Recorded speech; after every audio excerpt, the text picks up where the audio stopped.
So, you know, I've been in Don't Look Up and Knives Out, and coming up, the Whitney Houston movie will be on the fall. So you can Chappaquiddick. Yeah, Chappaquiddick, forgot about that. Which Justin Clark, we're going to get to him. Yeah. I got to work with Justin Clark, who is, I think, great as Jerry West in Winning Time. And that's where we're going to kick things off.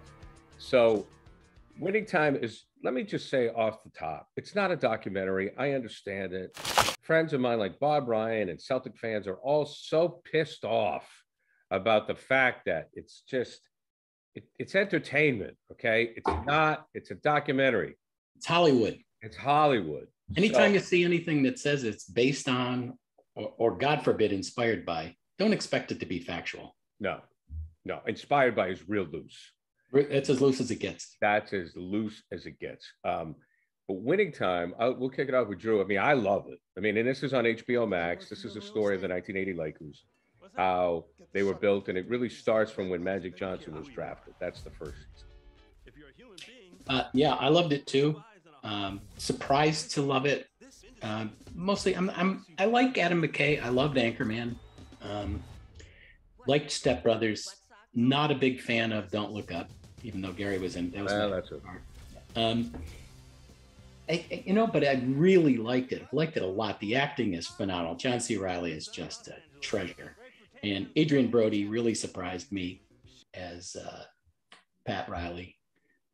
Just his great acting, great writing, and just a lot of stuff I didn't know, even though I knew about, Jerry Buss and all that stuff. And, I'm a huge college basketball fan, so of course I knew about Magic and Larry and all that stuff. And so, just shocked me. Gary told me to watch it. I thought, I'm going to hate this. I'm going to have to complain to him. And then I liked the first episode, really liked the second, and after that I was just hooked.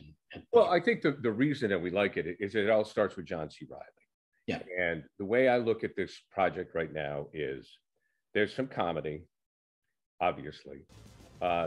It's can be a bit cartoonish. They break the fourth wall sometimes when you don't expect it. They use a great variety of camera shots, whether it be video or digital or film. You can tell the whole difference. And I know that Adam, it's not like I'm best friends with him, but even on Don't Look Up, the scenes I was in, he would use film, he would use video. He likes to have different types of mediums, and he obviously does that here.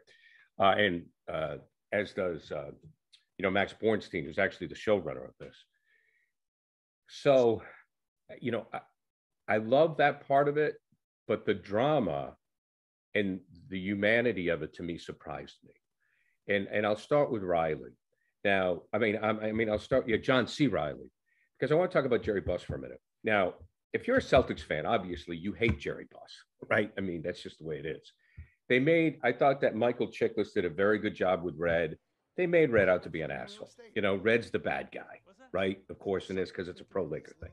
Fine, I'm over it, whatever. Chiklis did a great job. He did what the director wanted. You're a student of the game, I take it. But they really humanized the owner and how it was he and his mother. They didn't have any money, came from nothing, became a doctor, then got into real estate, and just, I didn't know, Drew, that he was so damn broke after he bought the Lakers. I mean, this guy, he was teetering. He was teetering, literally. He was teetering. I mean, Buss had to win the championship to keep the team, because the deal he signed with what's his face, Jack Kent Cooke. Jack Kent Cooke was a joke. Well, imagine if he doesn't draft Magic. Right. None of this happens. None of it happens. He goes belly up, and they're probably, a non-entity. So he was smart enough to draft Magic.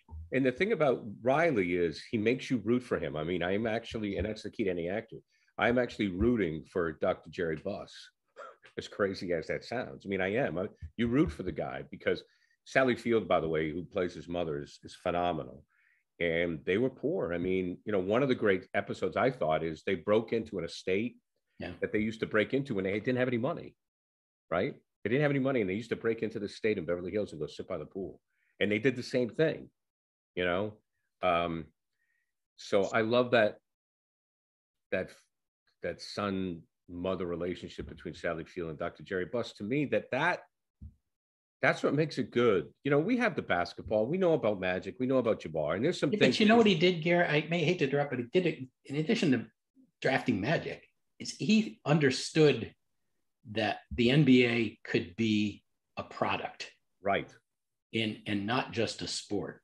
And he had that idea, and nobody else did. I mean, the Celtics were peers. Stern did, but he wasn't in a position to make those decisions by himself. Right. He had to get the owners to go with him. And, the Celtics were always a franchise and a sport, and it was great because if you're winning, it's always great. But he thought, I got to jazz this up, and it worked. You got to give him credit. I mean, the Laker girls and, the bar and all that stuff is. And that was his daughter's idea. Yeah. Jeannie's idea, where Jeannie Buss comes into this. And you see her growth into it. And I want to mention that I have the IMDb up because I want to get everybody's name. Hadley Robinson does a great job playing her. Gabby Hoffman plays Claire. Jason Clarke is Jerry West. And now let's get to Jerry West here. To name drop, yes, I did work with Jason Clarke on Chappaquiddick for a day. Wonderful guy, Australian as hell, because when he broke Ted Kennedy's character, he would go right back into Aussie, which always amazes me how guys can do that back and forth. So Jerry West is pretty pissed off, Drew, that he's being portrayed as a tormented guy who drinks too much, who loses his shit. And even Bob Ryan has come to his defense. But if you pay attention to this series, Jerry West is really the reason Showtime worked, I feel. That's my call. Meaning what? Meaning he stepped down as head coach because he knew he just couldn't take it, because he couldn't control it like a player. And yes, they drafted Magic, which is what Buss wanted. I get that. However, West brought in McKinney. And then McKinney who had radical ideas. And McKinney was the architect of Showtime. Right. I mean, he was the architect of the Showtime offense. Okay. Then, he had the bicycle accident.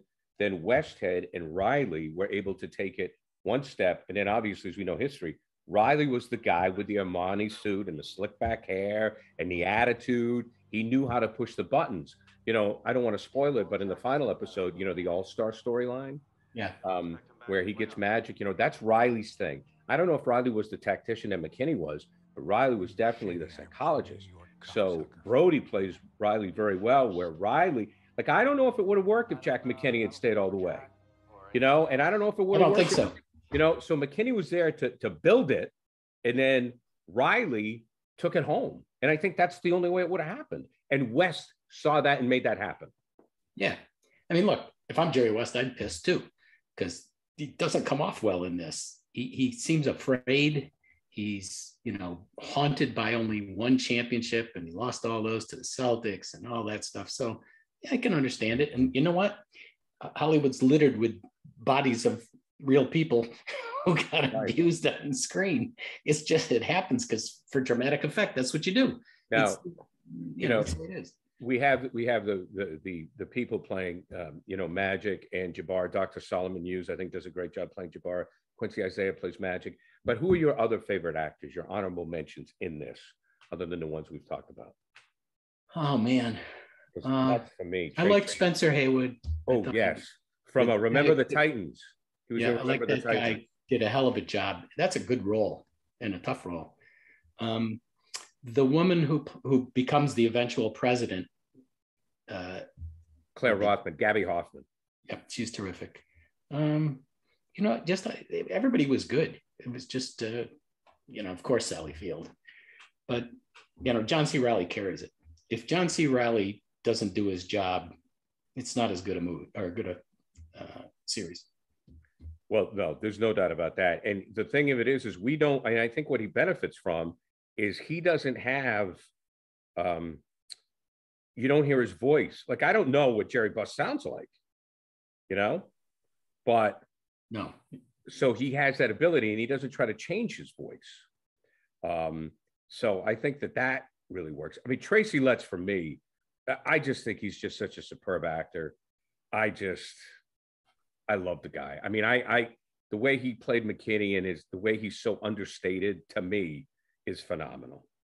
I mean, I love Letts. I think Westhead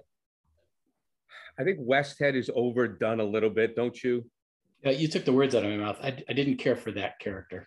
I mean, you could see him acting. The rest of them, you can't see him acting. You can see him acting. Yeah, Jason Segel, you know. Wood Harris. I'm sorry, Wood Harris plays Spencer Haywood. He should get Best Supporting Actor. Wood Harris. He was in Remember the Titans as Julius Campbell. Write it down. As Spencer Haywood, the kid is freaking awesome. He's great. I mean, he's great. And Drew, you pointed out to me that Spencer had no problem with how he was portrayed.